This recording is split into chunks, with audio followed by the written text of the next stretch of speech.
Erika, I had a lot of respect for Bitnami because you started with the open source marketplace that had these AMIs initially targeting EC2. Then you started delivering on-prem VMs, and with multi-cloud, I think Bitnami was the very first open source catalog of AMIs and VMs that targeted multiple clouds. And then what was very interesting is, along with the industry, you transitioned to cloud native. You became more cloud native. You started to ship Docker images for similar software, and then eventually Helm.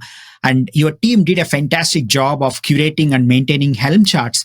So personally, I'm very curious on how you got started at Bitnami and how you kept up with the pace of the industry.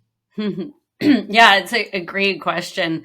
And a funny side note that things have come full circle on that note, because I actually invested in Solomon Hykes, the creator of Docker's new company, and I'm working with him again. So fantastic. Yeah, it's very fun. But to answer your question, Bitnami was all about making software easier for people to consume. Like, we wanted to make open source accessible to everybody. And we actually started even before cloud and AMIs with native installers. And then it was virtual machine images, right? And then it was AMIs, and then it was containers and Helm charts, and ARM templates and everything else. And, it was always with that goal of how can we make it easy to spin up an open source app. And if you go all the way back to when I got involved in open source in 2005, I joined forces with a guy who was a very early contributor to Apache.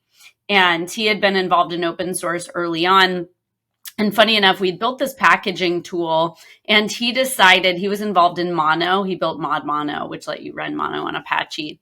And Mono was really complicated to install. And so he took our installation tool and he took Mono and all of its dependencies and packaged them up and put it next to, the tar files and everything else that you could download. So let me stop you there. Was it Nat Friedman? No, it was a guy named Daniel Lopez. But Okay. it is a funny connection that you noted. And obviously years later, I went to go work with Nat at GitHub. But no, and Daniel actually introduced me to Nat. So that's how that connection came about. My co-founder, Daniel, introduced me to Nat Friedman. They did know each other all the way back then. Of course, Nat was building Xamarin. And what we saw was the install packages that we had built were getting more downloads than all of the other distributed artifacts of Mono combined. And it was funny because at the time, developers, the thought was, developers want to do everything from scratch and compile their own kernel. And really what we saw and what we proved was, no, people just want to get things up and running. And with the explosion of open source, in particular business applications at that time, we had a lot of people that weren't engineers that were maybe trying to get, Sugar CRM or Pentaho or something like that up and running. And so we started building these installers for like LAMP applications first. And then, of course, as cloud kind of came onto the scene, we started building AMIs before Amazon even had a marketplace. We were publishing to that massive, it's basically just like a web page full of AMI listings, if memory serves. And we just saw this incredible growth. We were getting over 1 million deployments a month across all of the platforms that we supported. And I guess the final note on that was, in the process of supporting all these platforms, what we really built was a system for tracking upstream dependencies, kind of downloading every new release, rebuilding all of these open source packages, and then compiling them, or composing them, I should say. It wasn't truly compiling, but composing them into software stacks, and then packaging them in all these formats and publishing them out to the cloud and other platforms, Docker Hub, things like that. So it was really like, CI/CD for open source at the end of the day. Awesome. So I still remember the username and password of the WordPress stack delivered by Bitnami. Oh my gosh, because, that's awesome. I deployed it tens of thousands of times. I think, when I was at AWS, when I had to demonstrate the power of EC2, There was this community Bitnami AMI pre-configured with WordPress. You push a button and then it gets deployed. And in no time, you are in front of the WordPress dashboard and you had to log in. So I still remember the username and password that I used, with all the out of the box Bitnami packages. Yes. Fantastic stuff. I love it. It's really fun to hear, I've been travel the world in this work and to find people who use Bitnami, sometimes, still using Bitnami, which is very cool. A little bit on how you ended up at VMware and how did the acquisition offer came about?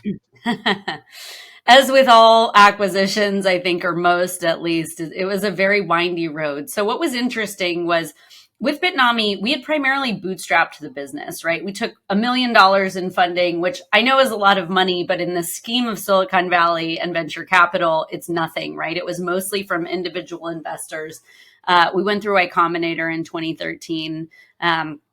Took a tiny bit of money there, but not much. And so we had really grown the business. We were about 75 people, and we had grown through our contracts with the cloud vendors. So it was Amazon and Microsoft and VMware and Oracle and Google and all these folks that were paying us to deliver and maintain the Bitnami catalog on their platforms, because we drove huge amounts of usage. It was well over 1 billion hours of compute before we were acquired. And so we actually were going, I had talked before about how we had kind of built this CI system almost for open source that was also, taking you all the way through to deployment.